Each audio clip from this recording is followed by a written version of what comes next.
Bonjour tout le monde. Oui, ce beau petit bonhomme. Here, I'm presenting to you as a young gentleman. Comment tu t'appelles? Casimiro. Non. Comment tu t'appelles? Cassine Hébert. Jackson Hébert. Bravo, Jackson. So this is the old man I was talking to you guys about. He's the one who's gonna have the surprise to see everybody say hello to him, but now he doesn't know. Alors, ce petit bonhomme-là va avoir une belle surprise. Là, il va se voir sur YouTube, mais il va avoir une autre surprise dans une autre vidéo. Alors, on dit quoi tout le monde? Hi. Bye bye! Hi. Salut tout le monde, j'aimerais faire un avertissement aux gens qui sont plus sensibles. La prochaine vidéo parler de drogue, de cérémonies spirituelles. Si ça peut choquer les gens, ne la regardez pas. Je tiens à dire que je ne fais aucunement la promotion de la drogue. Bien au contraire, la drogue m'a amené au bord du précipice. Donc je suis contre le fait de consommer de la drogue.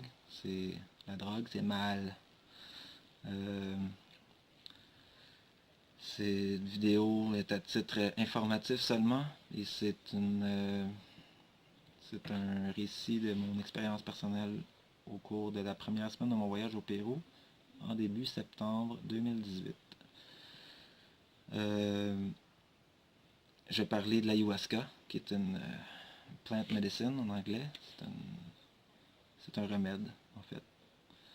L'ayahuasca contient du DMT, qui est une drogue produite par le cerveau humain et qui est contenue dans à peu près tous les êtres vivants sur la planète Terre. Contrairement aux autres drogues qui affectent différents neurotransmetteurs dans le cerveau, dont les endorphines, la sérotonine, la dopamine, l'oxytocine.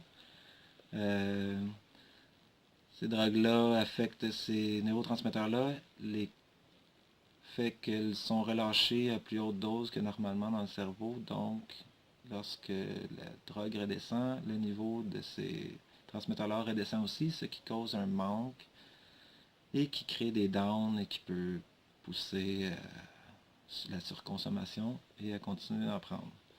L'ayahuasca, contrairement à ces autres drogues normalement utilisées, ne cause aucune dépendance. Il n'y a pas de down qui est associé à cette consommation-là.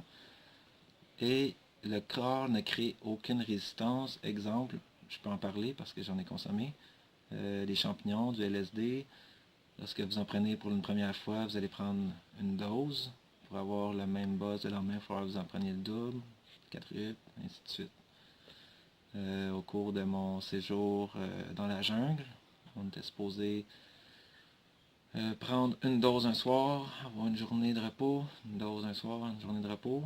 Ça n'a pas donné. Il est arrivé un petit pépin à notre Don Lucho qui a eu du retard. Donc on en a consommé 3 soirs de suite. On s'est nous-mêmes posé la question si l'effet serait moins présent à cause qu'on aurait développé une résistance d'un soir à l'autre, ce qui n'est pas le cas. Parce que l'ayahuasca, ce qu'elle fait, c'est qu'elle relâche du DMT. Notre cerveau en produit déjà, donc il n'y a pas une baisse dans le niveau de DMT au niveau du cerveau. Il n'y a pas de déséquilibre non plus.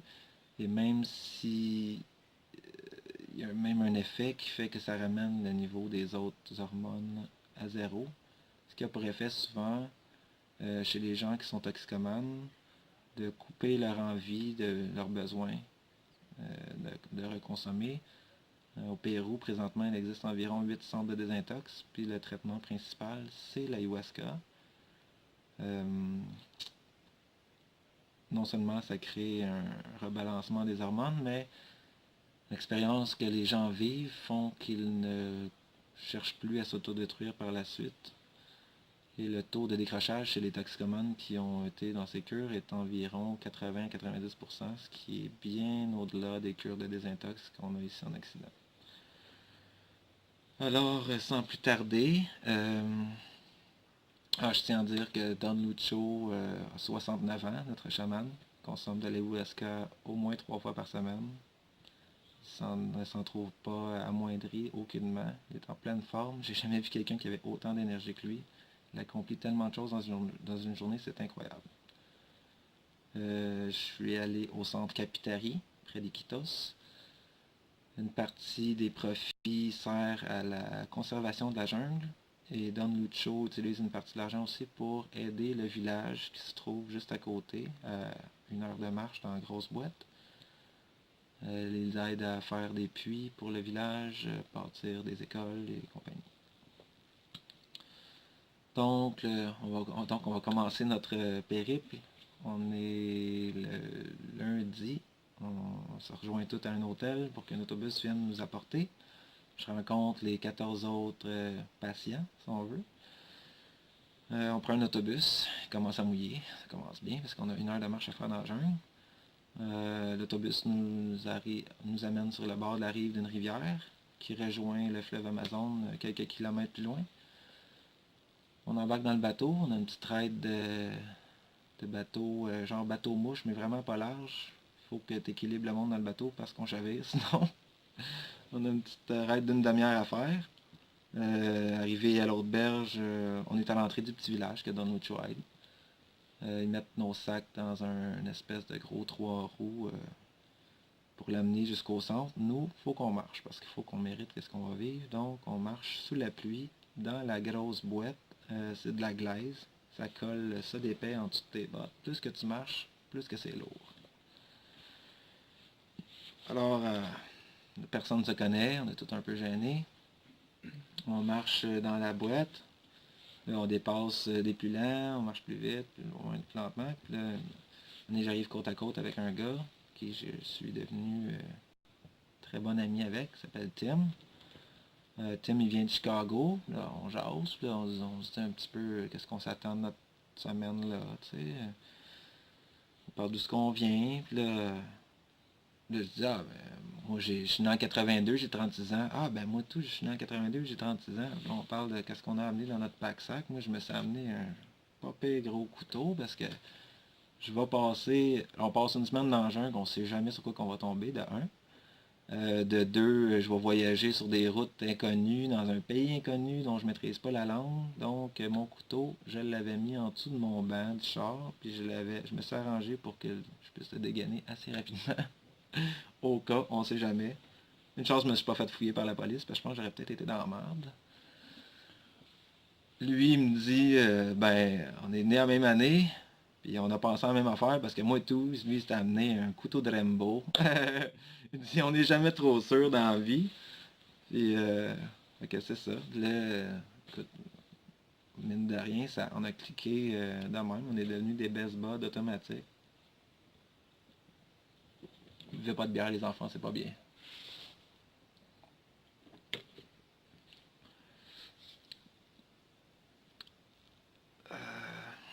Bon, comme vous avez peut-être vu dans une autre de mes vidéos, j'en ai parlé avant. Lorsqu'on est arrivé au centre, on a eu notre horaire pour la semaine.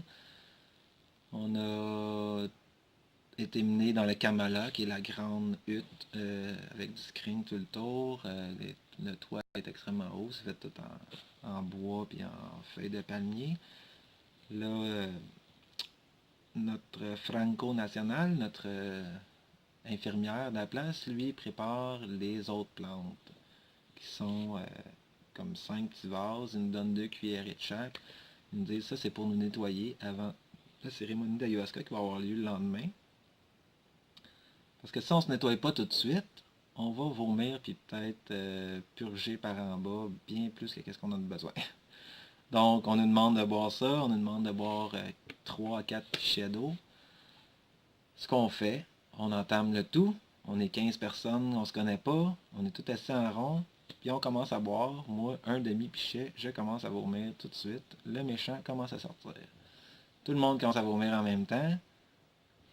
Ma chère Carolina, une des aides, me dit « Continue à boire, faut que tu en boives au moins 4. » Fait qu'on continue à boire, puis on vomit, puis on boit, puis on vomit, puis on boit, puis on vomit. Il y en a qui osent moins, puis ça le font dire « Let's go, bois, bois, bois. » La mère donne l'autre chose 69 ans, sa mère est encore vivante, elle a environ 92 ans. Elle rentre dans le Kamala, me regarde dans mon bucket, elle me flatte les cheveux, puis elle dit aux autres, c'est comme ça, faut que vous fassiez. C'est lui qui a compris qu'il fallait qu'il se vide, faut que le méchant sorte, pour faire place à du bon par après. Donc, j'ai réussi mon premier test. J'ai vomi comme un champion. Je sais pas si j'en ai parlé dans l'autre vidéo, mais après, dans le fond, j'étais peut-être rendu à 2 pichets. Là, Carolina me voit vomir comme un champion. Elle me dit, tu te sens comment? Moi, je me sens super bien. Elle m'en dit d'autres. Donne un autre pichet. J'en bois un troisième. Je le vomis tout. Elle dit, comment tu te sens? Moi, je me sens bien. Puis là, je vois bien qu'à peu près 2 tiers de la salle ont abandonné. Je continue à boire. Je vomis. À la fin de mon quatrième pichet, je sens mon niveau d'énergie. Bah, je tombe à plat, ben raide. Elle dit, Bi, là, comment tu te sens? Là, je me sens plus, là. Elle dit, OK, le méchant, il est tout sorti de bord. Tu peux arrêter d'être là. Alors là, elle nous dit, OK, c'est très demandant de faire ça, donc vous pouvez rester étendu un peu, dans le camala, relaxé. Moi, je reste là un peu. Mon ami Tim, qui est pas loin de moi aussi. Puis là, j'ai comme... on n'est pas supposé être gelé, c'est supposé nous éclaircir l'esprit puis le corps. Mais quand je m'étends et je me ferme les yeux, je sens comme une petite sensation de bercement. Un peu comme si ta mère te prenait et elle te berçait, ou comme des vagues super douces. C'est super agréable, c'est super relaxant, puis tu oublies tout de suite que tu as vomi, puis tu te sens déjà mieux. Mais déjà, tu as le méchant qui est sorti. Là. Sensation étrange, que je pensais être le seul. Là, Tim me dit qu'il vit la même chose. Ok, c'est correct, c'est normal.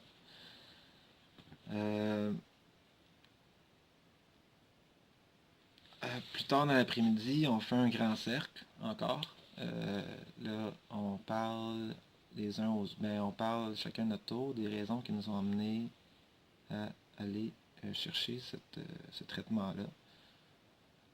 Tout le monde reste un petit peu plus en surface, on se connaît pas beaucoup, même si de vomir en rond à 15, ça crée quelques rapprochements.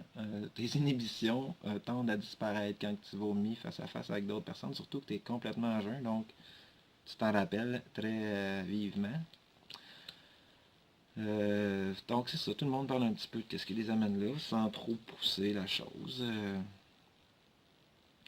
Le soir arrive, on a un bon petit souper. Les chefs cuisiniers qui sont là sont merveilleux, même si on a droit à la diète ayahuasca qui est sans sel, sans gras, sans sucre, sans produits laitiers, sans viande rouge.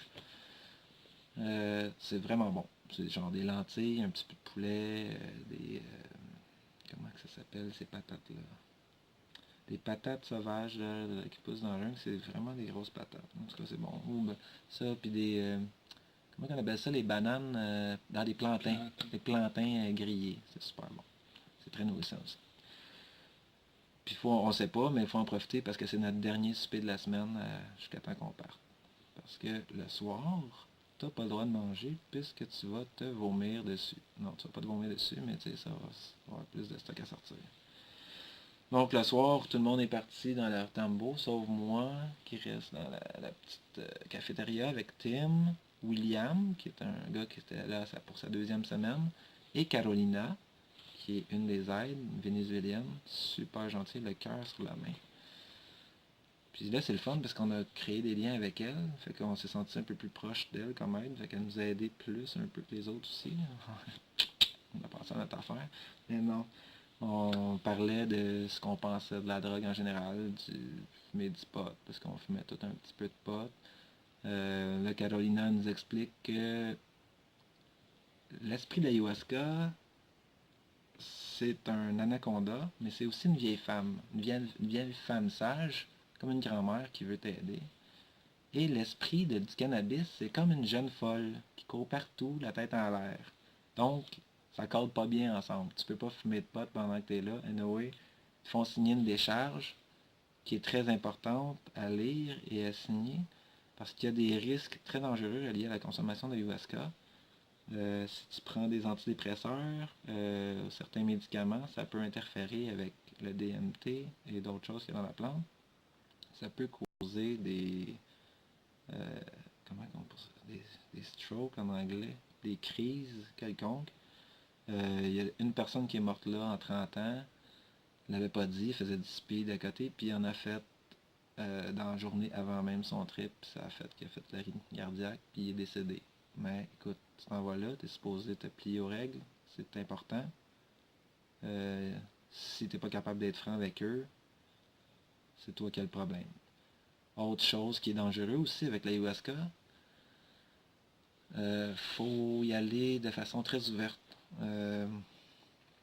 Si t'es quelqu'un qui se ment à 100% dans la vie, si t'es quelqu'un qui ment aux gens autour de toi, si t'es pas capable d'être franc ou de te regarder dans le miroir, ça peut causer des troubles psychologiques parce que tu vas être obligé de faire face à toute ta marde, à tous tes mensonges, à toute la bullshit que tu peux compter dans ton alentour, puis à toute la bullshit que tu peux te raconter.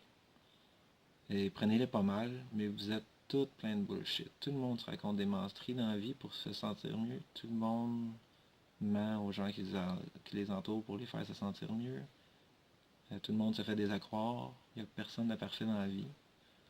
C'est une des choses que maman ayahuasca, elle s'en fait pas que des mensonges. Elle coupe là-dedans comme dans du beurre, puis elle va te les pointer du doigt, elle traite dans ta face. Ça va être très visuel et très choquant et ça fait très mal. Donc, il y a des personnes qui ne sont pas prêtes à faire face à ça. Il y a des façons de se préparer avant d'aller faire de l'ayahuasca. C'est conseillé de faire de la méditation, conseillé de s'avouer ses troubles aussi. C'est déjà une grosse partie du problème de régler en partant.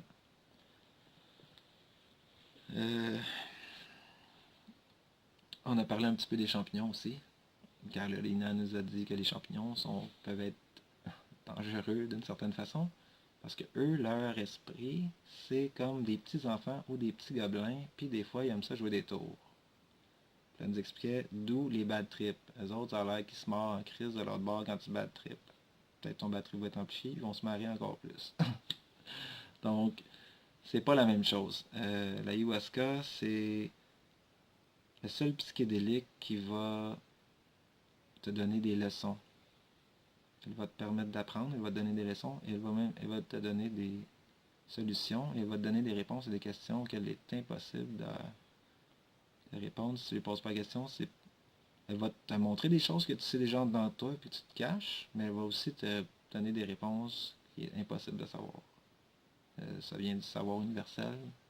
Moi, je ne sais pas comment l'appeler. Ça s'explique pas. Et si vous allez voir les documentaires, c'est pas juste moi qui rêve, c'est démontré multiples de fois. Donc, on va se coucher là-dessus. Quand je vais me coucher, en me fermant les yeux, chose que je n'avais pas fait de la journée, je ressens encore le petit bercement. J'ai un petit hamac dans mon tambo, qui est ma petite habitation, que vous avez vu dans mon autre vidéo.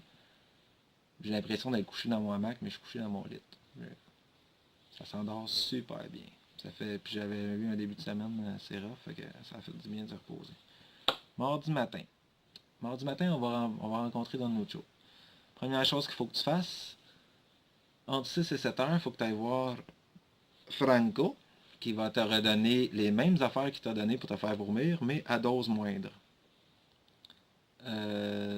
Ça te sert à te protéger des maladies qu'il y a dans la forêt.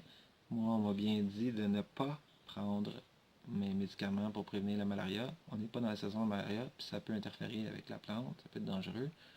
Mais ils m'ont dit, inquiète-toi pas, c'est fait pour booster ton système immunitaire, puis il n'y a pas de danger. J'ai pas pris mes médicaments, j'ai pas la malaria. Bonne chose. Un plus. Yes. Après ça, on a un petit déjeuner. Simple. Pas beaucoup. Plus tard dans la journée, on va avoir un petit dîner. Et tu as le droit de manger des fruits jusqu'à 3-4 heures, même 4-5 heures l'après-midi, si tu as plus faim que les autres. Tu peux redemander une deuxième assiette aussi. Dans la mesure d'être resté raisonnable.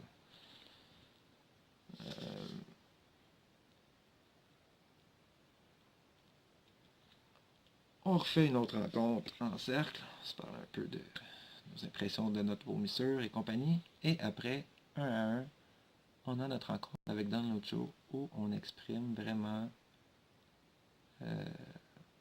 les vraies raisons qui nous sont poussées à être là.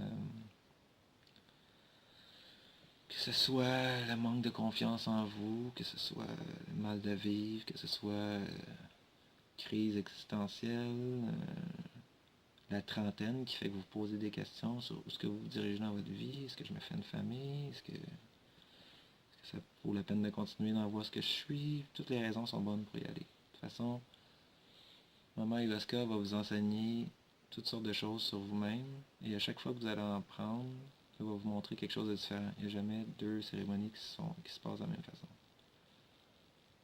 Donc, j'explique à Don Lucho que j'ai abusé de la drogue quand j'étais jeune, encore récemment. Excusez-moi.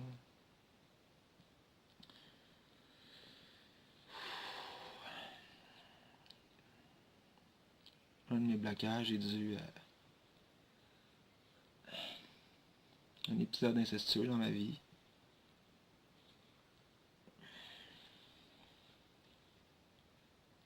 Ce qui m'a mené à avoir une pauvre estime de moi, à ne pas m'aimer, et ainsi de suite. Tout en découle de ça. Écoute, tu prends de la drogue pour te geler, rien ressentir, t'en viens à oublier le mal par moment, t'en viens à oublier les gens qui ont subi ta façon d'être.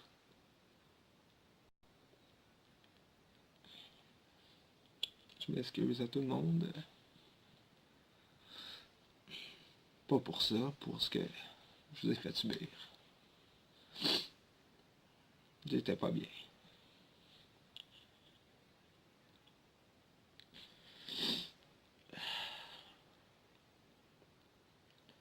Si je fais cette vidéo-là, c'est aussi pour aider les gens qui ont peut-être vécu des choses semblables.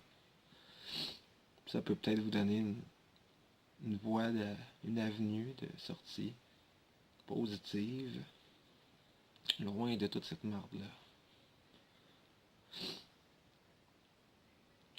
Et si vous voulez m'en parler en privé après, si vous n'êtes pas capable d'en parler des gens près de vous, venez me voir, je sais c'est quoi. Donc, après notre superbe rencontre avec Don Lucho parle juste espagnol en passant, Carolina, Luz et Maximiliano sont trois aides. Ils aident à traduire l'anglais à l'espagnol. Parce que là, j'étais juste avec des Américains. Il y avait une Jamaïcaine, un Kiwi de Nouvelle-Zélande. Il y avait un Anglais, un ancien rockstar qui est rendu DJ. Lui était là pour 6 semaines. Il y avait beaucoup de marde en dedans de lui. Il a pris de la drogue toute sa vie. Mais il y avait plein de gens qui étaient des gens super équilibrés dans la vie. Et écoutez, c'est un petit peu ce que j'ai dit tantôt.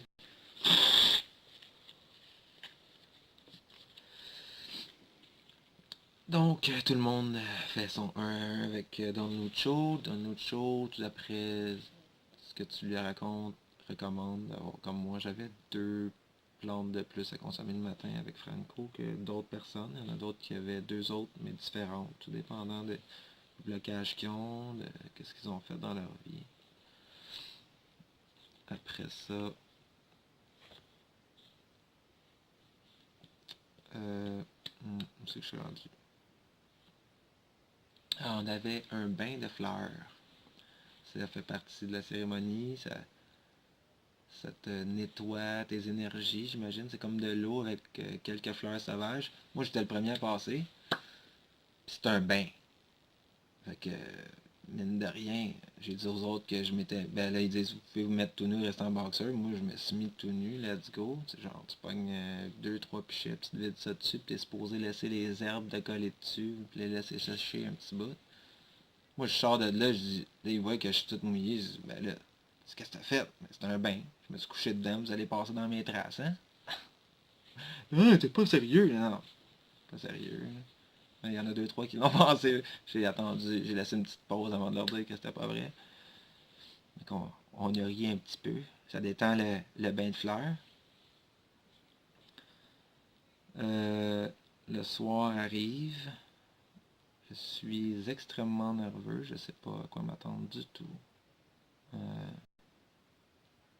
Moi, au départ, j'ai oublié qui j'étais en avant là. Avant la drogue, je parle. avant l'ayahuasca, après la drogue. Moi, je pense que ça va être un remède miracle. Genre, mon premier cérémonie d'ayahuasca, je vais débloquer de mon inceste, puis que je vais être mieux, puis ça va être magique, puis go, bing bang. C'est pas comme ça que ça se passe. Ayahuasca, l'esprit d'ayahuasca, c'est un esprit intelligent qui va te donner ce que tu as besoin. Chaque personne a des besoins différents, chaque personne a un bagage différent. Et elle peut pas sauter dans le... Elle peut pas péter ta brique du premier coup. Donc, au début, avant que la cérémonie commence, on n'a pas le droit de fumer de tabac, on n'a pas le droit de rien prendre là-bas, sauf qu'on a le droit de fumer du mapacho, qui est un tabac naturel qui pousse dans la jungle, mais il n'y a pas vraiment de nicotine, mais là, ça fait 2 jours, j'ai pas fumé de tabac, je suis un petit peu en manque, j'ai goût de fumer de quoi, fait que j'en fume, puis ça relaxe un petit peu. Ça à dire, c'est pas de trop. Alors, tout le monde s'installe dans le Kamala en rond. On est tous sur des petits yoga mats avec des oreillers. On a une couverte. On a notre bucket pour vomir à côté de nous autres. Dans nos aides, il y a Luce qui vient des Pays-Bas. Elle prend pas d'ayahuasca du tout. Elle est vraiment là pour aider les gens à aller aux toilettes. Ou si les gens sont en crise, elle essaie d'aller les rassurer. Maximiliano, qui vient du Venezuela, il comprend l'anglais, il parle pas beaucoup. Lui est un semi-chaman. Ça fait 10 ans qu'il consomme ça puis il aide les gens au centre Capitari. Il chante des Icaros. Pour ceux qui ne savent pas c'est quoi des Icaros, allez voir mes autres vidéos. C'est des chants sacrés qui aident à monter l'énergie durant la cérémonie, qui dirigent l'énergie aussi. Il y a Carolina, qui est l'autre aide semi-chaman aussi. Elle aussi vient du Venezuela. Eux, ils vivent là 6 à 8 mois par année pour aider les gens. Traduire à Don Lucho. Puis à Don Lucho. Donc Don Lucho, lui, il prend une dose normale d'ayahuasca, qui est l'équivalent d'un shooter. Maximiliano aussi prenait une dose normale. Puis Carolina, elle prenait peut-être un tiers. Juste pour être dans le même... pour syntoniser le même niveau d'énergie, si on veut. Don Lucho, lui, il n'a pas le choix. Il faut qu'il soit dans l'autre monde avec nous. Puis il a 69 ans, puis ça ne l'affecte pas aucunement négativement. Écoutez, c'est pas de la drogue. C'est de la médecine naturelle. Je le dirai jamais assez parce que j'ai l'impression que c'est ça que tout le monde pense. Mais c'est pas ça du tout. Donc, tout le monde est couché en rond. Arrive le temps de se lever un à un pour aller boire l'ayahuasca devant Don Lucho. On se met à genoux, on le remercie. Prends ta gorgée. Ça goûte. Ça a l'air de la boîte. Ça goûte la boîte. Puis l'écorce d'arbre mélangée avec une petite... C'est comme amer au bout. C'est dégueulasse. Je m'en vais m'asseoir. Tim, il est passé avant moi, il était assis à côté de moi. C'est dégueulasse en esti, hein, Tim? Oh, excusez, j'ai sacré. Faut que je surveille mon langage que le père à Max me dit. A fait dire. Salut Christian!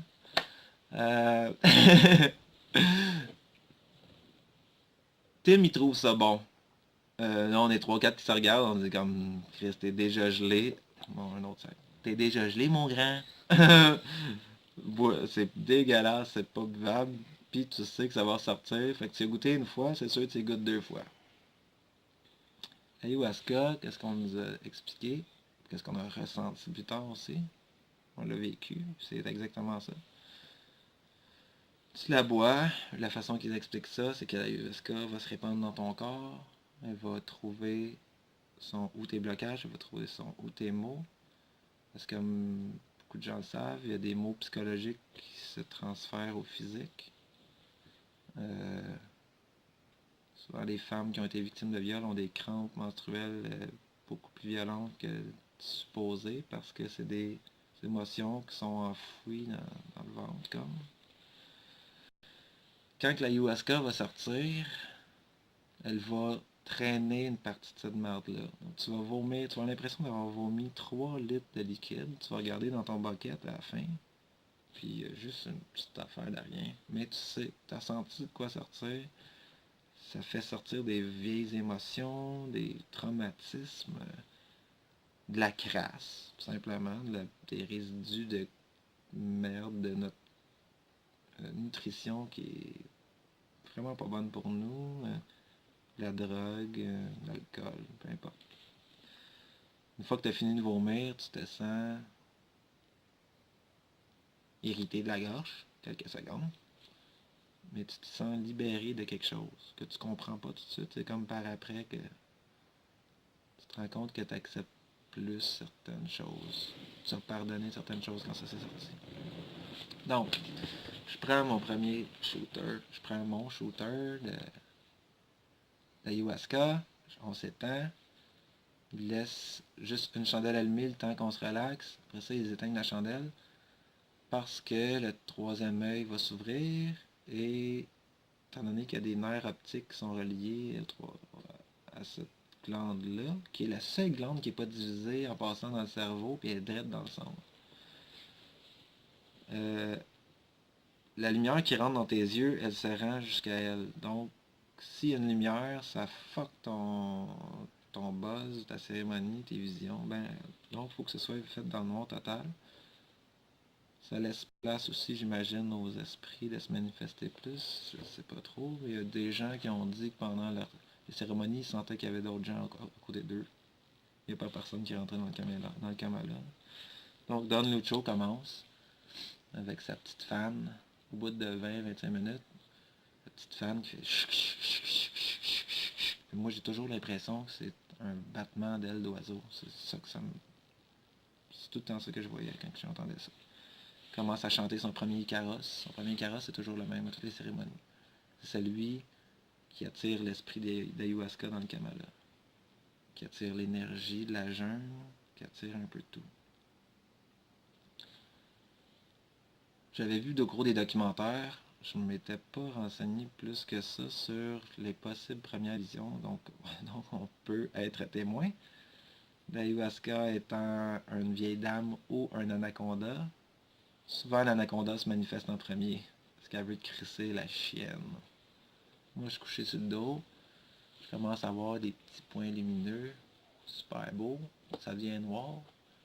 Je vois un fucking gros anaconda au-dessus de ma tête.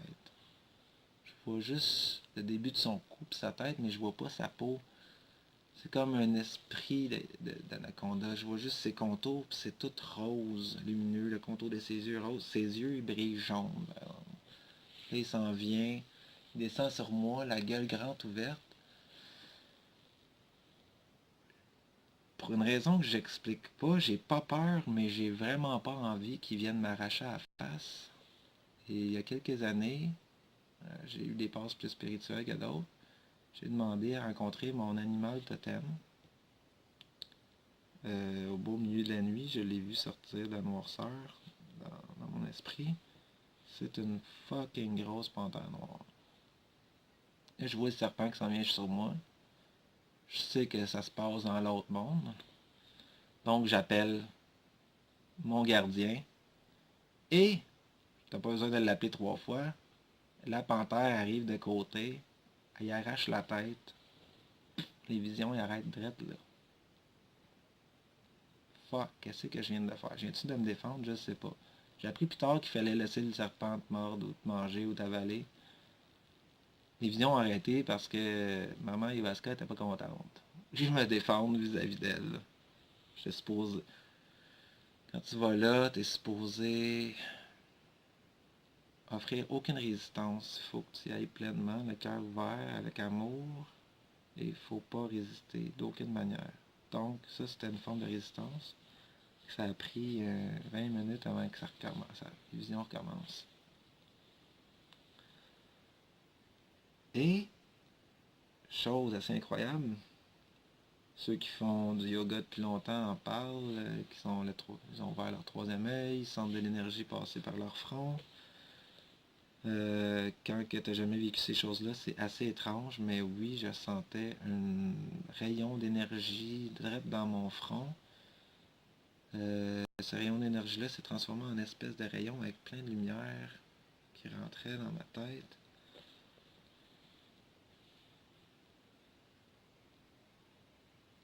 Dans ce rayon-là, c'est plein d'informations. Je recevais plein de bribes d'informations, des questions, des réponses à des petites questions que je me posais dans la vie. Euh, là, je me suis mis à avoir des visions plus claires. Là, je me suis mis à avoir une vision comme si j'étais une caméra. Puis là, maman Ayahuasca m'a amené au plafond de mon salon. Puis là, je suis descendu, puis il y avait une bouteille sur la table, une bouteille de bière pleine. Là, je suis descendu dans le goulot. Puis à mesure que j'avançais, la bière se vidait. Jusqu'à arriver au fond, puis je défonçais le fond.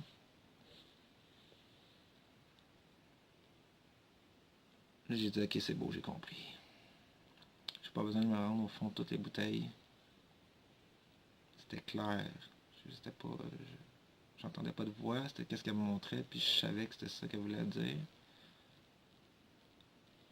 Quand j'ai passé à travers la bouteille, je me suis ramassé encore au plafond, puis là, je me dirigeais vers ma table de salon, puis il y avait du speed, de l'ecstasy, du pot sur ma table. Puis là, je me rapprochais, puis là, genre, j'ai vu une espèce de tête de mort apparaître, un peu comme un signe de pirate. Puis là, j'ai défoncé la table. J'ai dit, ok, ça c'est beau, j'ai compris.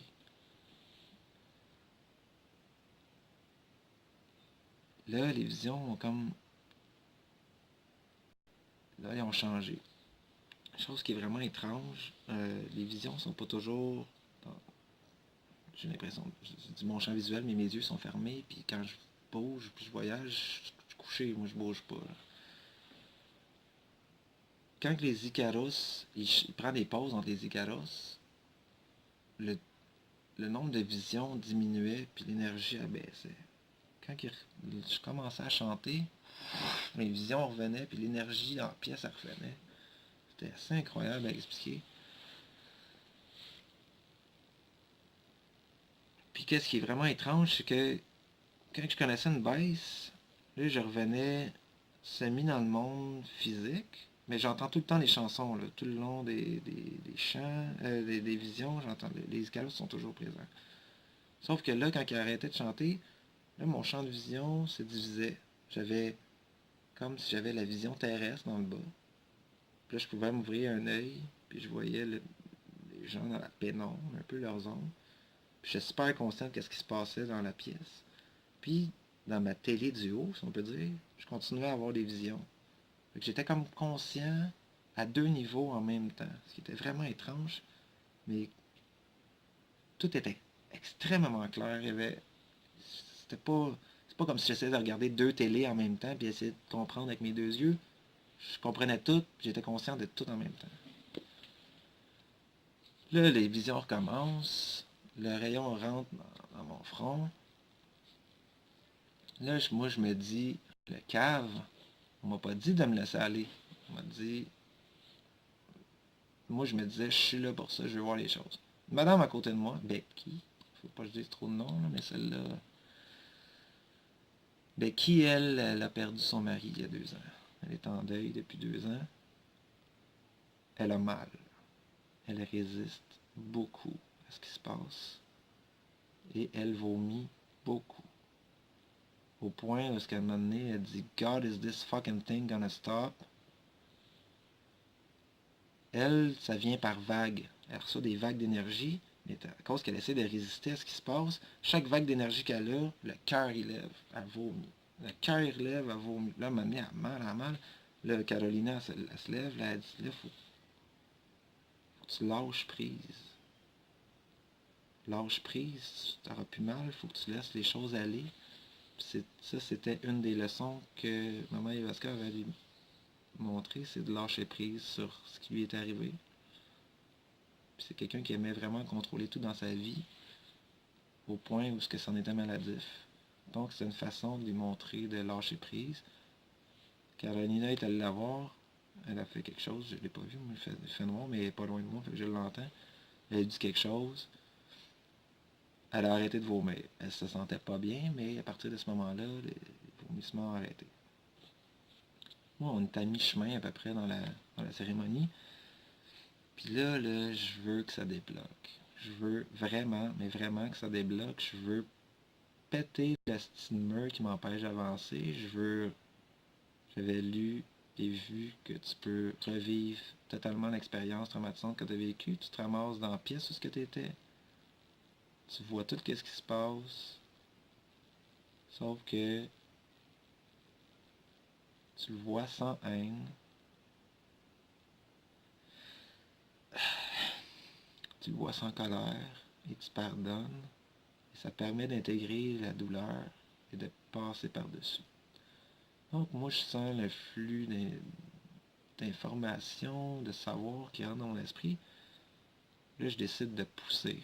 Parce que là j'ai l'impression que je peux forcer avec mon cerveau. Puis je rentre plus loin dans le rayon. Et ma mère ayahuasca, c'est une femme. Ça je m'en suis rendu compte après. Tu forces pas une femme. Moi j'ai essayé de la forcer à me montrer. Là mes visions, au lieu de descendre au niveau que je verrais tout, j'essayais comme de s'échapper vers le haut. Puis moi, physiquement, quand j'étais plus capable de voir plus haut, j'essayais de me lever à la tête, mais tout se passait tout le temps plus haut. C'était pas question qu'elle m'envoie là, j'étais pas prête. J'étais pas capable. Les visions ont été... On dirait que j'étais comme hors focus, plus rien qui fonctionnait. Puis là, j'ai lâché ça. Quand j'ai arrêté de forcer, toutes mes visions sont devenues super claires. Vision que j'ai eue, assez étonnante. J'ai vu mon chumé Tim qui couchait à côté de moi. Il était comme debout devant moi. Puis là, son cœur, il battait. Puis là, son cœur est devenu rouge. Puis son cœur est sorti de son chest. Puis c'était un cœur géant en flammes avec plein de rouge autour.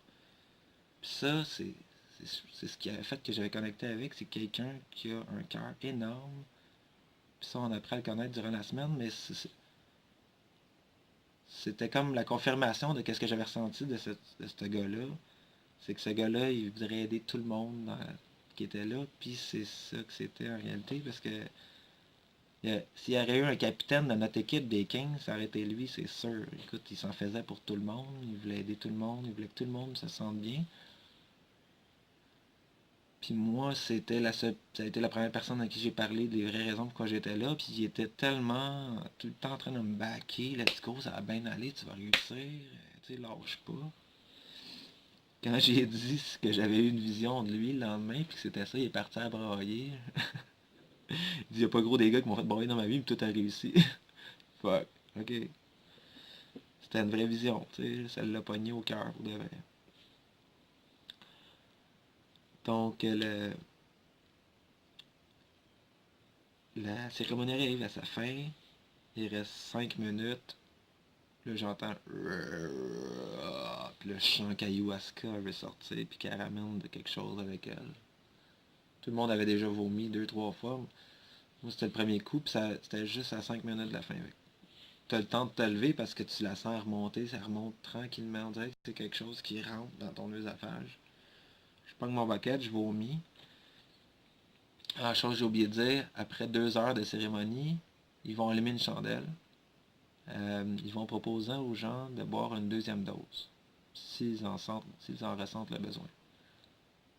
Moi, ma première dose était assez dégueulasse, ça ne me tentait pas de goûter une deuxième fois, puis je me suis dit, dans l'état que je suis, c'est sûr que je le vomis tout de suite. La deuxième dose, elle augmente pas le niveau de vision. J'ai l'impression qu'elle rouvre les gens émotionnellement un peu plus, ça les rend plus ouverts, donc plus aptes à recevoir les messages ou l'enseignement qui s'en suivent. Il y en a quelques-uns qui l'ont pris. Mon intuition était bonne. La deuxième shot, elle reste pas aussi longtemps que la première. Dans une demi-heure, le monde la vomit d'habitude. Peut-être que ça va chercher plus de marde profondément aussi, je sais pas. Parce que je l'ai jamais pris la deuxième shot, je n'ai jamais ressenti le besoin.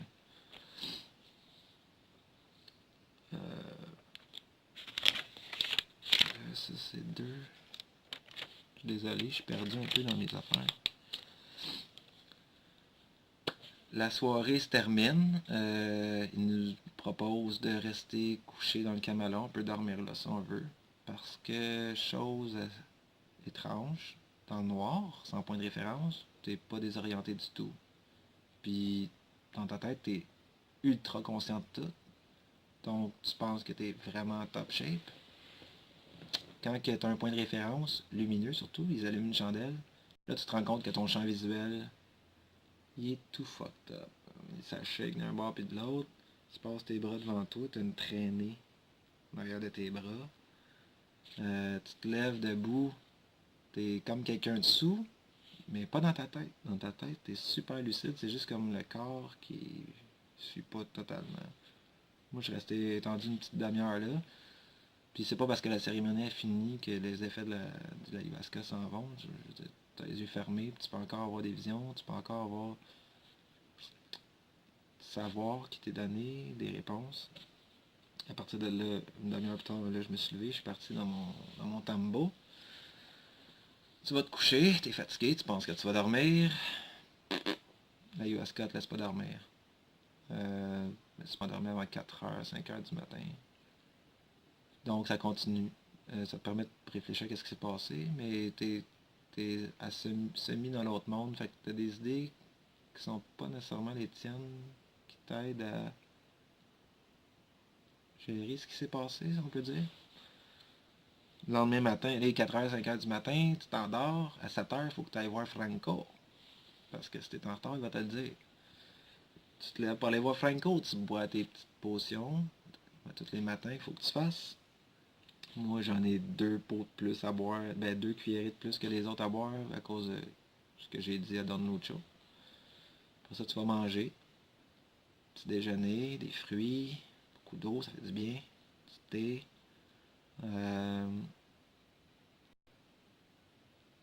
Le mercredi, moi, j'étais brûlé content. Je suis venu pour aller déjeuner, tout le monde avait déjà mangé. Les cuisiniers m'ont fait un petit quelque chose pareil. Ils ont été super gentils. Avec là, moi, je commence pas la journée, ma troisième journée du bon pied. Première journée, on avait eu un bain de fleurs. Cette journée-là, on a un bain de fruits.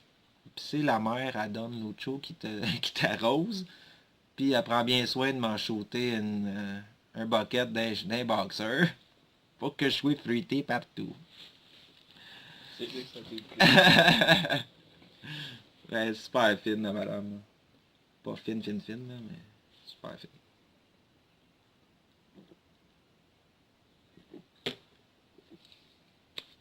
Cette journée-là, il y a une tribu qui habite à environ 15 km, qui marche dans la jungle nu-pied pour venir nous voir. Cette journée-là, l'électricité dans les tambos, tu en as de 4 à 4 environ. Moi, je l'ai laissé plugger toute la nuit. Puis quand ils repartent le courant, j'imagine qu'il se fait une surcharge. C'est pas trop bon pour les cellulaires. Mon cellulaire voulait plus s'allumer. Fait que j'ai manqué le petit spectacle, j'ai pas pu le filmer. J'ai pas manqué le spectacle, mais j'ai pas pu le filmer. Les autres, après ça, ils te vendent des cossins comme ça. Petit bracelet pour la protection. La protection de ayahuasca. Il y avait des bracelets avec des rouges, c'est pour l'énergie masculine. Il y en avait qui étaient rouges et noirs, c'est pour l'énergie féminine. Je me suis dit, je vais mettre toutes les chances de mon bord.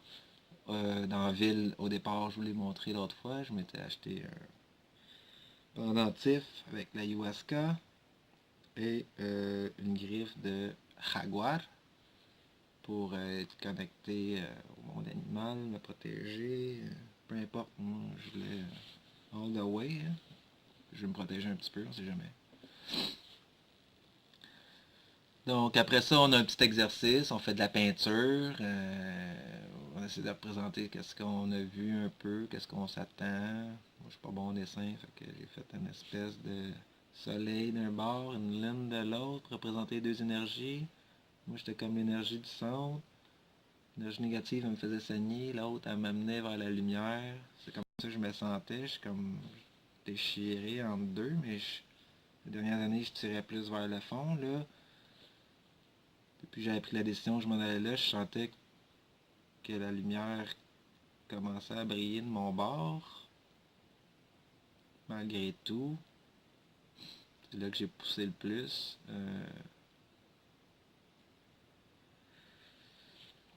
J'ai failli tomber sans connaissance un show on est allé voir avec mes chums 2 semaines avant. Coup de chaleur, j'avais pas dormi, j'avais fait du speed, j'avais bu comme un trou, j'avais continué à boire. Je sais même pas comment j'ai fait pour rester debout. Mon champ visuel est tombé gris et mauve.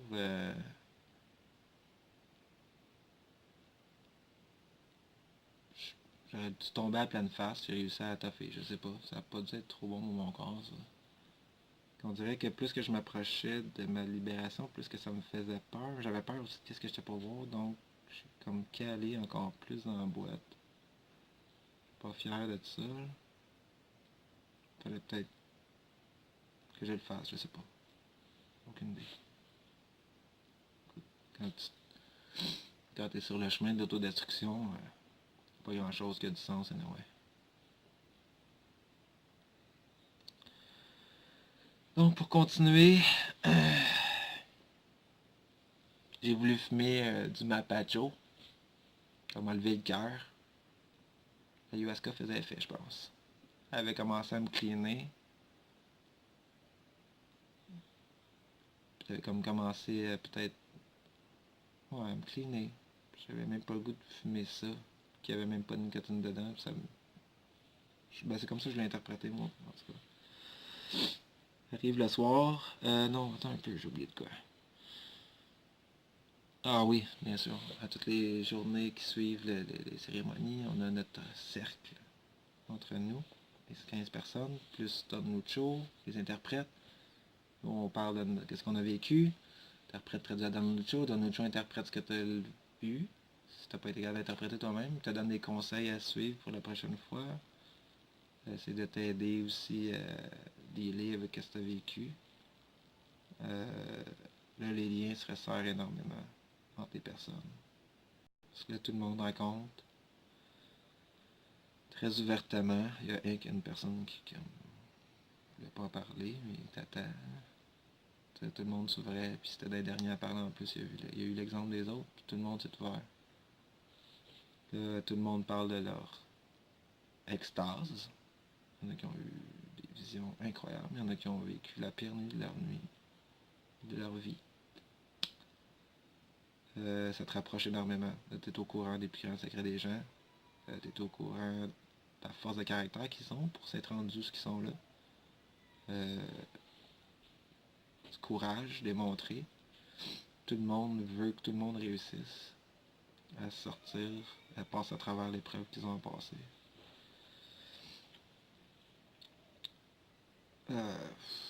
J'ai parlé un petit peu de ce que j'avais vécu. J'ai parlé surtout du fait que j'étais comme hors focus. Puis c'est là qu'il m'a dit qu'il faut se laisser aller, il faut laisser les choses aller. Il va me montrer ce que j'ai besoin de voir.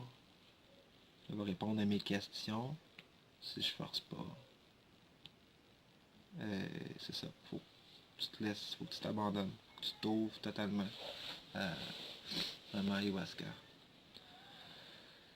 Donc, le soir arrive, moi j'ai une tête de cochon, je me dis, la dope ça me fait pas peur, j'en ai pris pas mal, je veux que ça aille plus loin. On nous dit qu'on a le droit de prendre une dose double. Go, je prends la dose double, 2 shooters. En fait c'est un shooter double. C'est vraiment, mais vraiment dégueulasse. Encore plus que le jour d'avant, on dirait. Parce que là, tu t'attends à ce que ça soit dégueu. Là, t'en as 2 fois gorgé. Oh. Fait que je le prends. Je le prends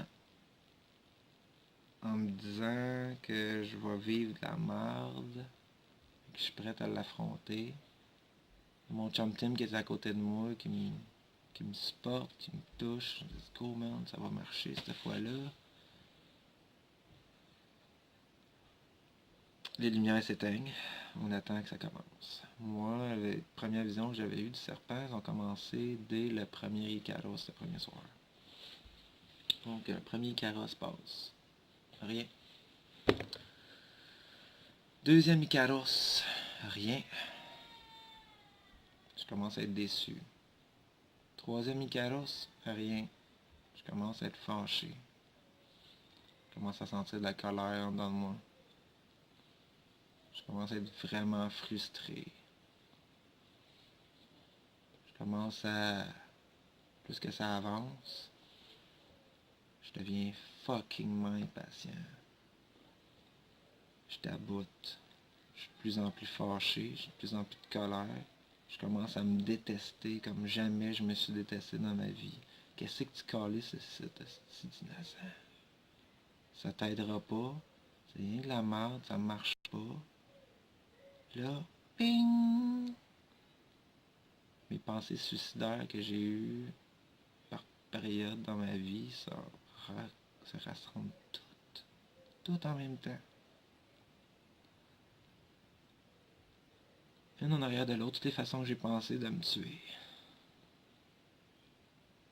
Là, je suis encore plus fâché.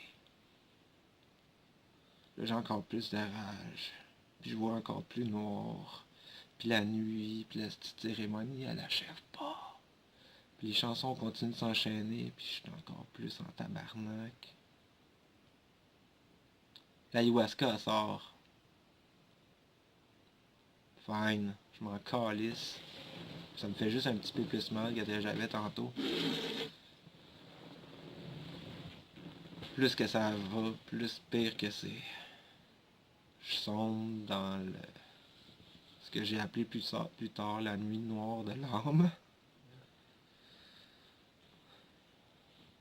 J'ai peur, j'ai mal,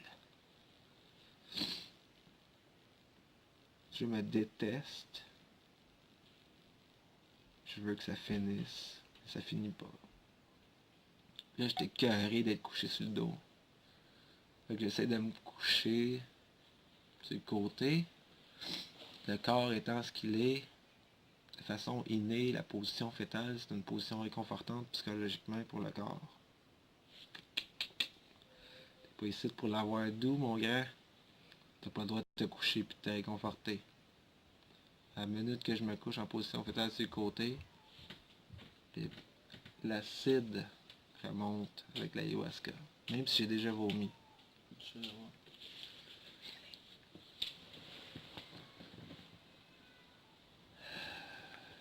Bon, je me dis peut-être sur l'autre bord, ça va être mieux.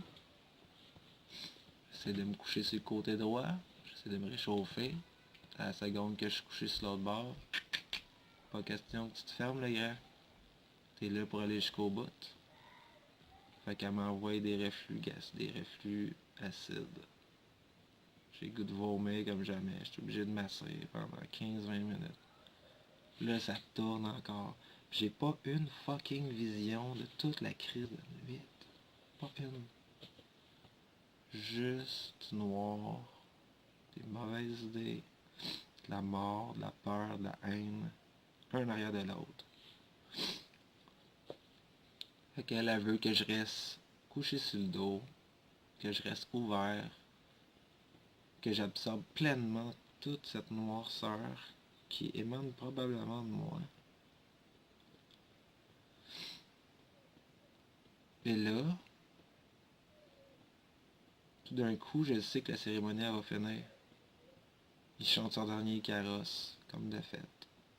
Il ferme la cérémonie, il fait sa prière.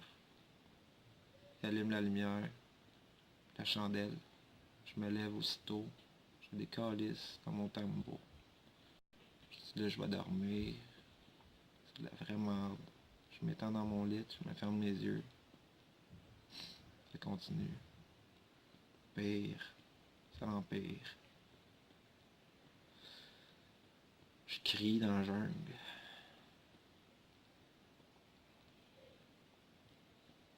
Je suis tout seul au milieu de nulle part. Je me suis jamais senti aussi mal. J'ai jamais eu aussi mal. J'ai jamais eu aussi peur. J'ai jamais vu autant en finir avec ma vie. Et j'ai juste le goût de ramasser mon stock puis de décalisser en plein milieu de la nuit. Juste un petit peu avant de m'endormir. Je me dis, commande fucking pussy. venu ici pour te sauver. Man up. Demain, ça va peut-être être pire. Je réussis à m'endormir.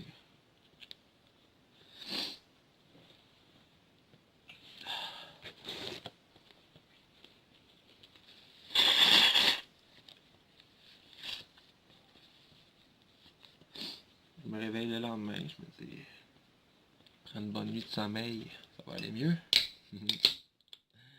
Non, parce que maman Ayahuasca, une fois qu'elle rentre dans toi, elle est là pour la vie. Puis là, j'ai dormi 2 heures, puis elle est encore très présente.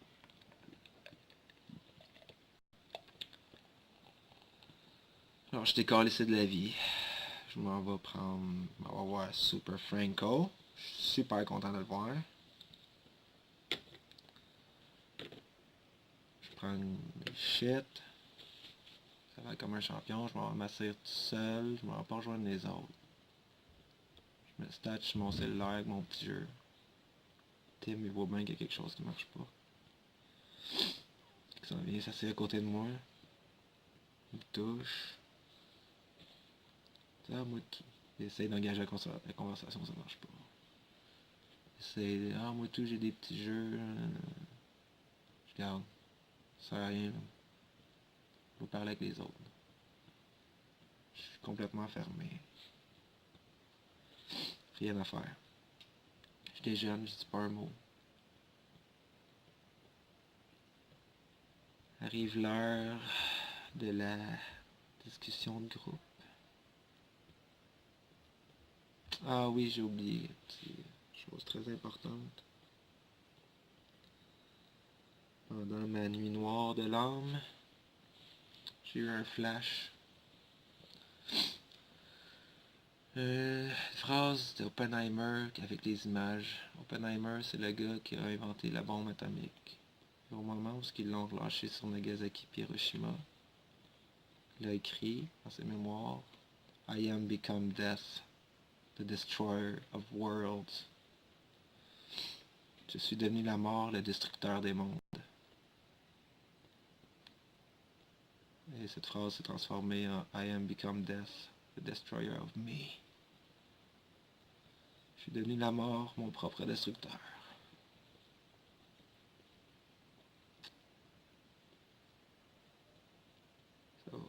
Ça va rester avec moi toute ma vie.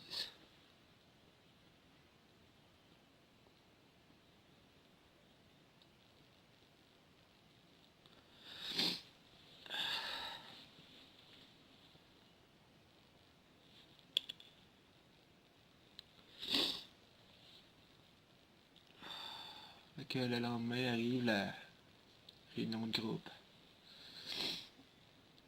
Tout assis. Évidemment, moi je suis le troisième à parler. Alors, comment a été ta nuit? Fucking shit. Qu'est-ce que t'as vu? Nothing. Qu'est-ce qui s'est passé? Rien. Fuck all. Zéro vision. Puis comment tu t'es senti? J'ai eu de la colère, de la peur, de la honte, de la haine. T'as eu de quoi de bord? T'as eu des émotions? Cling! Ouais, en effet. Là, je regarde Carolina avec un point d'interrogation dans ma face. Du moment Ayahuasca montre pas toujours des visions. Je veux que tu ailles en dedans de toi. Je veux que tu te regardes en face. Je veux que tu payes le prix pour t'avoir fait du mal. Je veux que tu payes le prix pour avoir droit à sa sagesse aussi. C'est un prix très cher payé. Quand tu es dedans, tu le vois pas, mais à partir de ce moment-là, j'ai comme allumé. Juste un petit peu la rencontre de groupe. J'étais assis à côté de Paula, qui est la Jamaïcaine, puis elle, c'était un vrai rayon de soleil, cette femme-là. Écoute, quand j'ai parlé pendant 5 minutes, toute ma mauvaise humeur s'est dissipée. par magie, c'était incroyable, ce qui m'a permis de parler dans le cercle, parce que sinon... Fait que là, j'ai compris ça. Puis, je leur ai parlé du dicton que j'avais eu d'Oppenheimer, I am become death, the destroyer of worlds. I am become death, the destroyer of me. Et on dit, ça fait plein de sens avec ce que tu as vécu. Donc, c'était mon témoignage ce jour-là. Ça fut court, bref, mais très intense.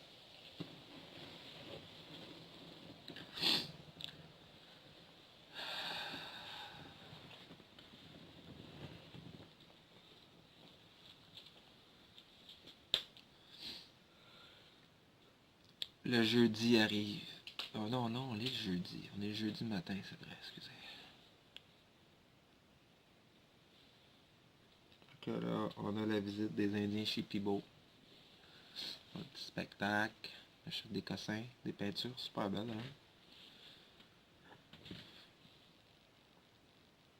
Ma colère s'est évaporée. Les effets de l'ayahuasca se sont dissipés, où j'ai accepté ce que j'avais vécu, surtout. J'ai compris. Dans cette journée-là, pour avoir du plaisir, on a le bain de boue. La belle boîte jaune soleil. On a l'air d'être couvert de pisse. Flash. Tout le monde. Tout le monde rit, c'est vraiment drôle. On a du fun. Ça relaxe. Je suis pas le seul qui a eu une nuit de merde. Il y en a qui ont eu des super belles nuits. Il y en a d'autres qui ont eu des nuits de merde comme moi. Chacun à sa façon.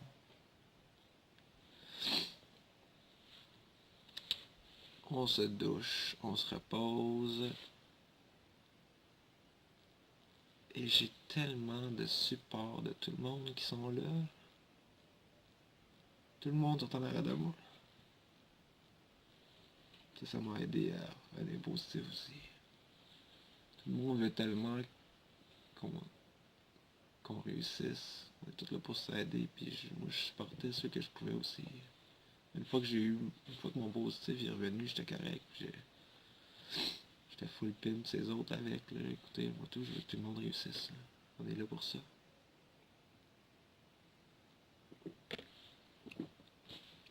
Tu veux-tu faire une pause, Max, s'il te plaît? Désolé de la pause. Fallait que j'aille chercher quelque chose dans mon sac. Ok. Fait qu'on fait notre group circle. Notre kiwi national et Ivan. Lui nous parle de son expérience. Mama Ayahuasca a montré une de ses vies antérieures. Il était un guerrier en Égypte. Puis ça l'intriguait énormément, donc il a poussé vers ça. Fait qu'elle a montré plein de choses par rapport à cette vie-là. Puis c'est super cool. Écoute, il était vraiment dedans. C'est génial. Mais la Carolina a dit, ok, c'est beau. Elle va vous montrer des vies intérieures, mais vous n'êtes pas là pour savoir ce que vous avez fait dans une autre vie. Vous êtes là pour vous guérir dans cette vie-ci. Vous êtes là pour donner des meilleures personnes dans cette vie-ci. Donc, si elle vous montre des vies antérieures, ok, c'est correct.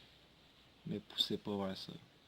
Dites-lui merci de m'avoir renseigné. Ça peut t'aider à comprendre certains traits de ta vie présente. Mais c'est pas pour ça que vous êtes là.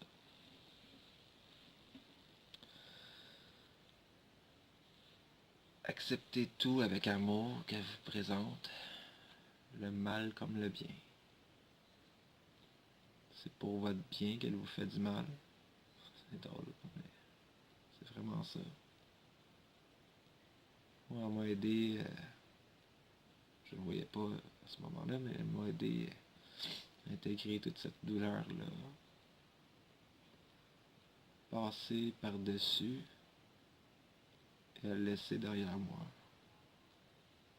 Même si là, ça coule dans ma face, c'est quand même derrière moi.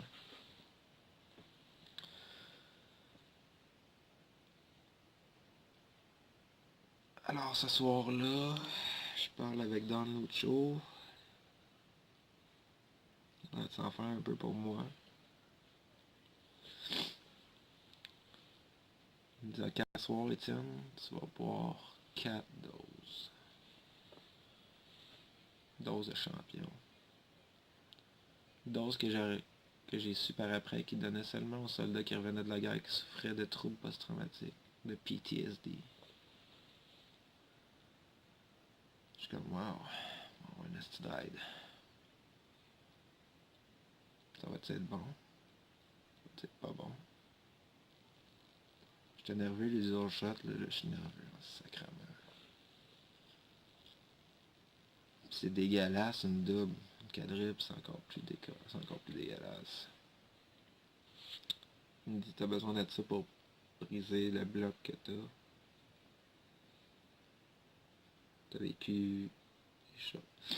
T'as vécu des affaires moches, tu t'es empiré. Tu t'es fermé.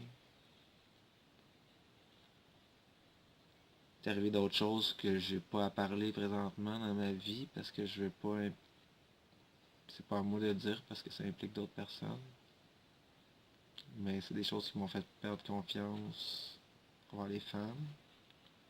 Fait perdre confiance en moi aussi. Donc j'ai comme plein de blocs. J'ai comme un gros mur fait avec plein de blocs. Puis il faut 4 doses pour débloquer ça. Donc, j'arrive le soir. Je vais mettre ces 4 shooters dans un grand verre. C'est super hot. Je me lève pour aller le boire, mais j'amène mon bucket tout de suite. Je me dis ça se peut que ça sorte tout de suite, puis ça me tente pas de vomir sur Don Nucho, j'ai trop de respect pour lui. Le monde est partout pareil quand ils me voient me lever avec mon bucket. Ils savent que je vais m'en claquer 4. Il y en a un autre aussi, lui ce soir-là il s'en faisait 3. Lui aussi avait besoin de plus.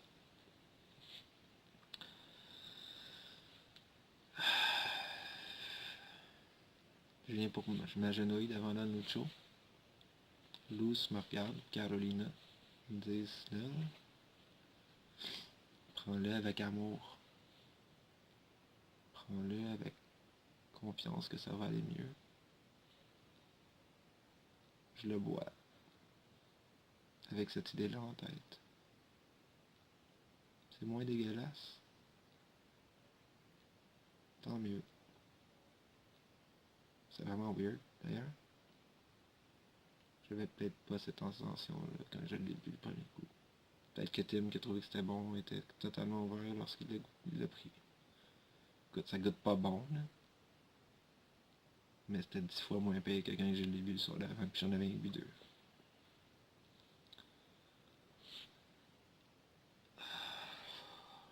Je m'étends. On attend 20 minutes. Don Nucho commence à chanter.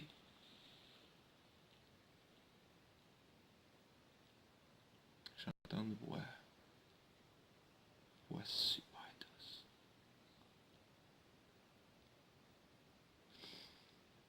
Elle me dit très clairement, viens vers moi. Retiens-toi pas. C'est pas de rien forcer. Je commence à voir des vagues. Pas des vagues, mais plus des arcs. Rose et mauve. Puis entre les arcs, il commence à avoir des quadrillés. C'est super beau. Rose et mauve. Elle dit, continue vers moi. Tranquillement. Comme si elle essayait. J'avais l'impression d'être un serpent qui est en train de se faire charmer. Parce que le premier soir, je l'ai mordu avec ma panthère. Donc là, il fallait que je relaxe, que je me laisse faire. Puis elle me dit, relax, go with the flow, go with the flow, go with the flow. Là, je me répète ça dans ma tête. go with the flow. C'est tellement paisible.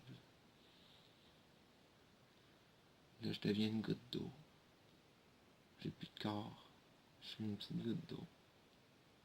Puis je descends sur la rive d'une rivière. Je chante dans la rivière. Je deviens la rivière. Mon corps est la rivière au complet. Et j'avance sans aucune restriction. Il n'y a rien qui m'empêche, aucune roche. Je les contourne toutes. Je suis l'eau, je suis la rivière. Il n'y a rien qui peut m'empêcher d'avancer. Je suis tellement plein d'énergie. Tout d'un coup, je suis mon corps encore. Je suis plus la rivière. Je vois maman ayahuasca. Elle a l'air d'une petite vieille, faite en plante. Elle me parle super doucement.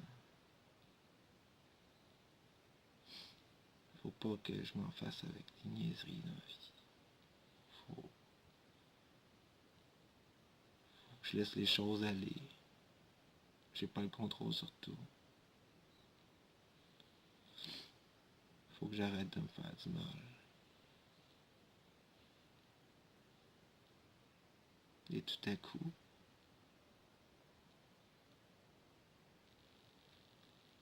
il y a une colline devant moi. Sur la colline, il y a une femme dans une robe blanche, rose et mauve. Tellement de lumière qui émane d'elle, c'est incroyable. Et je sais, au plus profond de mon âme, que c'est Pachamama, la déesse créatrice de toute vie sur cette planète, sur ce monde. Et je me tourne vers Maman Ayahuasca, puis je regarde Pachamama. Puis là, je fais comme... Elle fait... Si Pachamama, c'est la créatrice de toute vie, puis Maman Ayahuasca, c'est l'esprit d'une vigne. La vigne a été créée par Pachamama, donc elles ne sont qu'un. C'est juste une autre facette d'elle. En réfléchissant par après, ça m'a fait penser à la Sainte Trinité dans la chrétienté. Le Père, le Fils et le Saint-Esprit sont une seule entité qui ont trois facettes. Donc c'était un petit peu semblable à ça. Et tout d'un coup, Maman Ayahuasca a disparu. Juste Pachamama. La déesse, la créatrice sur la terre, me fait face. C'est magnifique. J'ai jamais rien vu d'aussi beau. Elle rayonne d'amour, de compassion. Et tout d'un coup, elle me dit,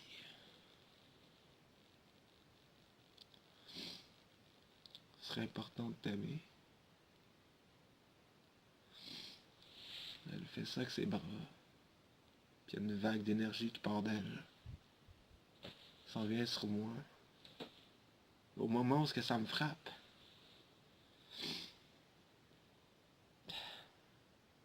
je m'aime.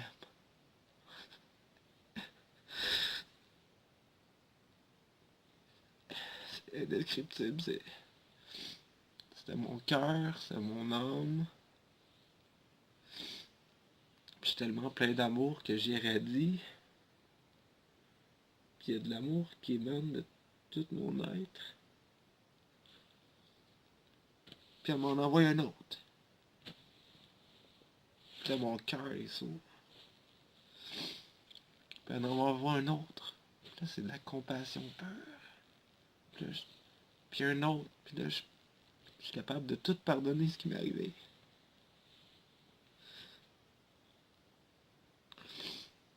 Puis tout tout est plus vrai que vrai, tout est plus vrai que le monde réel, le monde physique, et pas le vrai monde en réalité. Il y a autre chose au-dessus de nous, le monde d'où notre âme vient. Et là, tout est vrai. Pas moyen de mentir dans ce monde-là. S'il y a quelque chose de laid, tu sais tout de suite que c'est laid. C'est intuitif.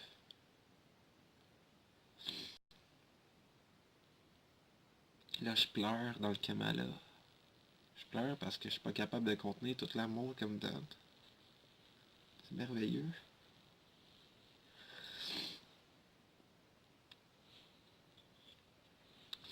Là, c'est comme si elle avait brisé ma barrière. Ça fait extrêmement bien. Je me sens comme si je venais de naître. Je me sens probablement comme un bébé dans le ventre de sa mère qui sait pas encore qui est dans ce monde-ci.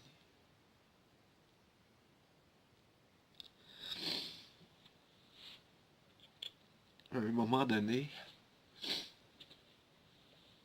plus tard dans mon buzz, dans mon expérience, je sais pas si dire buzz, je sais pas où.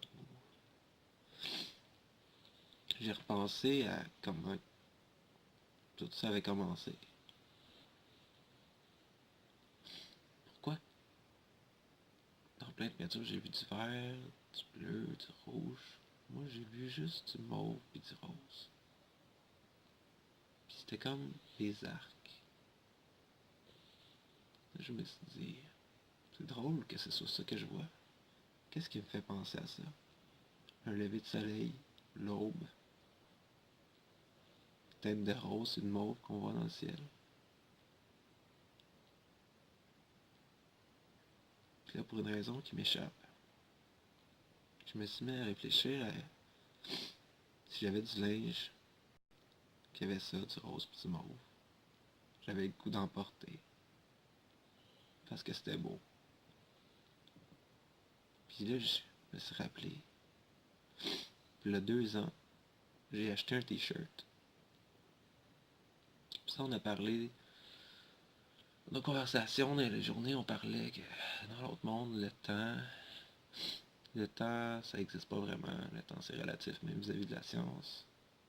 C'est une boucle. Il y a même un scientifique qui a déjà dit que le passé est influencé par notre futur. Donc, je pense à mon t-shirt que j'ai acheté il y a 2 ans. C'est le t-shirt que j'ai mis dans l'avion pour aller jusqu'au Pérou. C'est le seul qui a du rose dessus.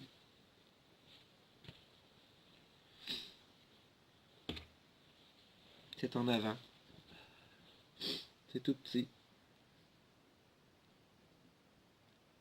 En avant de moi, c'est du rose. Qu'est-ce qui se trouve derrière moi? La bombe nucléaire d'Oppenheimer.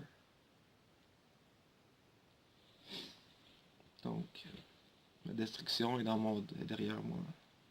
Puis mon aube, qui est tout petite, est en avant. Manifestation physique de qu'est-ce que j'ai vécu. Ça fait comme, wow.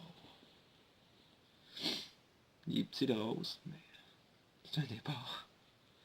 L'aube, ça commence ici, le soleil se lève. Jusqu'à temps d'atteindre à midi, un jour.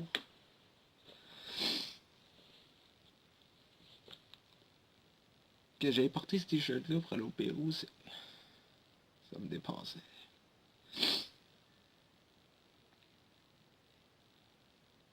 vais montrer plein de belles choses à partir de ce moment-là. Je marchais avec elle sur un chemin de pierre. Puis je jasais avec comme si c'était Max, mon meilleur chum. À un moment donné, je me suis dit, wow, attends un peu là. C'est une déesse. Puis en disant ça, elle te fait, tiens, c'est pas grave. Je sais que ton cœur est ouvert, puis tu fais pas de cérémonie, tu dis des choses comme qu'ils sont. Puis si tu me parles comme tu parles à ton meilleur ami, c'est parce que t'es ouvert à moi. Je vais être comme, oh, merci de me permettre ça. À ce moment-là, j'ai commencé à voir ma famille. quel point que je devais être je suis redevable envers eux, ma mère, mon père, mon frère, tous mes amis, ma famille. Quel point qu'on les apprécie pas assez, qu'on démontre pas. Là, je me sens plein de compassion. Que je vais être là pour eux. Parce que je me suis effacé au cours des dernières années. Puis comment je suis chanceux d'avoir ce monde-là autour de moi. Puis comment, à quel point je me rends pas compte du bien qu'ils me font. Du positif qu'ils m'ont envoyé à travers toutes ces épreuves-là. Puis je le sentais à ce moment-là. Qu'il y avait du monde derrière moi. Qui s'en faisait pour moi. Parce qu'ils m'aimaient. C'était incroyable. Continuant sur ce chemin de pierre-là, il a décidé de me montrer mon ancienne vie, celle de juste avant celle que je vivais. Puis pour une raison inexplicable, quand on était jeune, on allait souvent au Mexique. Ben souvent, t'allais 5 fois avec nos parents.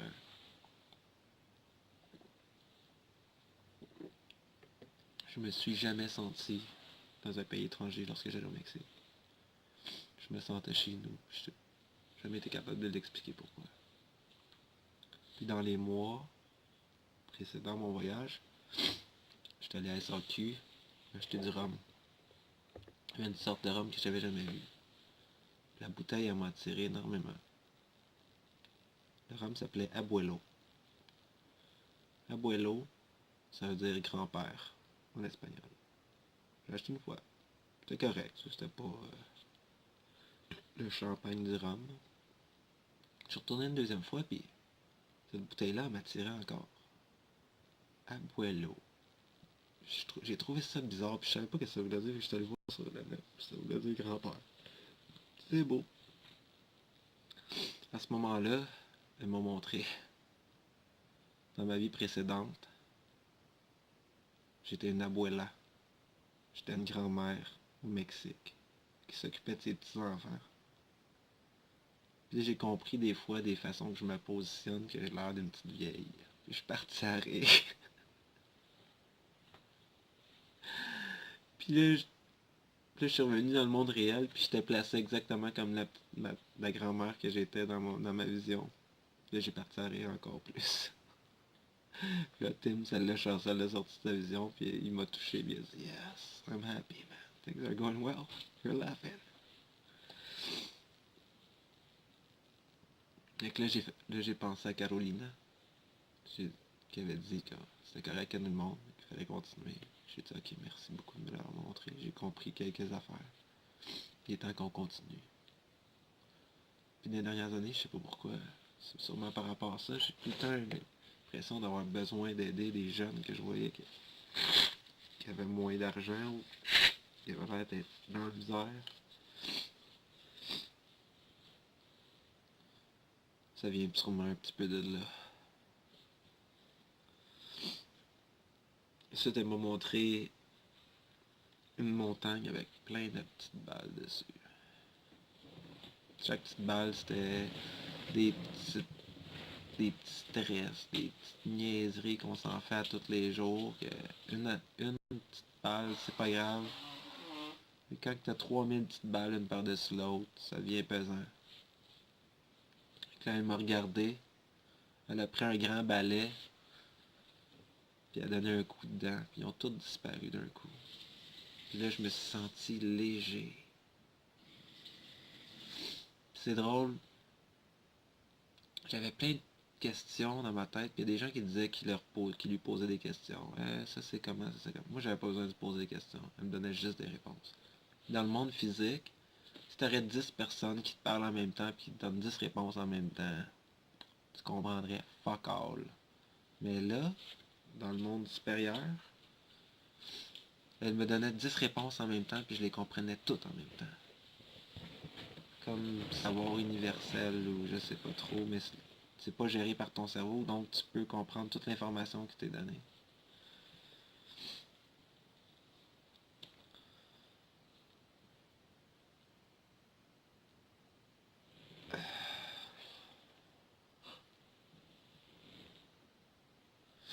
Donc est arrivé la moitié de l'obsession.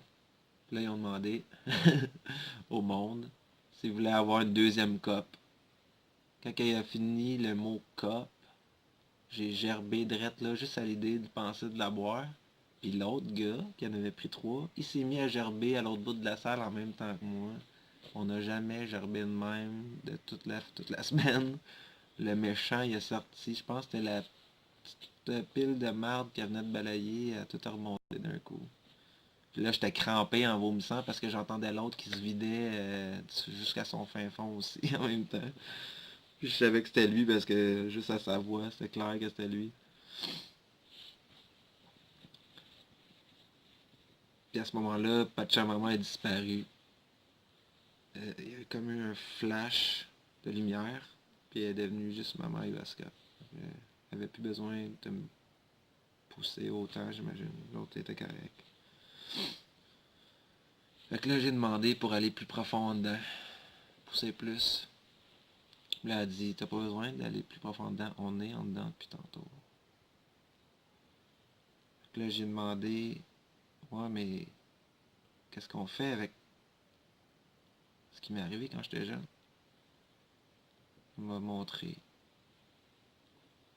Je me suis ramassé dans une grande caverne qui était comme un crâne dans mon chakra d'Akuran, au-dessus de ma tête. Dans cette caverne-là, il y avait de l'eau avec un tourbillon qui descendait jusque dans ma tête à moi. Puis au-dessus de l'eau, il y avait un bloc de pierre qui flottait dessus. Là, j'ai compris que c'était mon traumatisme. Puis il peut pas passer dans le petit trou du tourbillon. Fait qu'elle a fait une craque dedans, elle a donné un coup de marteau dessus. Puis il y en a un petit peu qui est tombé, qui est passé. Puis il m'a dit, il va falloir que tu travailles vraiment fort. J'ai fait une craque dedans, c'est comme un barrage. Une fois qu'il est craqué, ça va finir par sortir. Mais là, il est trop tôt, t'es pas prête à vivre ça. Mais vas-y petit à petit. De toute façon, t'es à l'aube. Laisse le temps au soleil de se lever. Donc j'ai dit, ok, c'est correct. Faut que je me donne du temps. Il faut que je pousse vers l'avant. Step by step, go with the flow. Go with the flow. À ce moment-là, j'ai décidé de prendre mon ego, qui était comme un petit nuage noir. J'ai ouvert un coffre, j'ai foutu dedans, j'ai fermé, j'ai barré, puis j'ai pitché la clé. Fuck mon ego. C'est un petit peu pour ça que je suis capable de parler ouvertement comme ça présentement. Sinon, avant, j'aurais été trop fier pour le faire. Surtout qu'il y a plein de monde qui vont le regarder. Mais peut-être ça fait partie de... Comme j'ai dit tantôt, si ça peut ouvrir l'esprit, le cœur de certains gens, tant mieux. Guérissez-vous, ça vaut la peine. Alors, à la fin, moi, c'était juste moi qui avait des questions posées tout le long. Elle m'a demandé si... Elle m'a dit, t'as un don. Tu veux-tu que je le débarre? J'ai dit non. Tu m'as donné plus que qu'est-ce que j'avais demandé, en réalité. Je savais pas à quel point que j'étais pas capable de m'aimer. Là, je le sais. Là, je m'aime. Merci, je suis pleinement satisfait de ce que tu m'as appris aujourd'hui. Ce soir ou cette nuit. Peu importe, il n'y a pas de temps.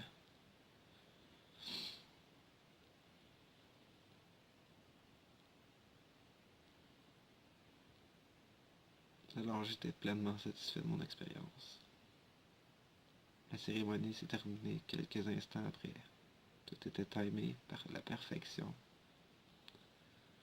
Maintenant, je sais que Pachamama est toujours avec moi.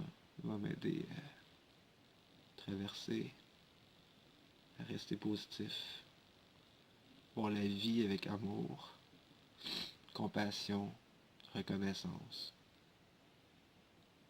Merci d'avoir écouté. Merci d'être là pour moi. Faites attention à vous. Prenez soin de vous. Aimez-vous les uns les autres. Ciao.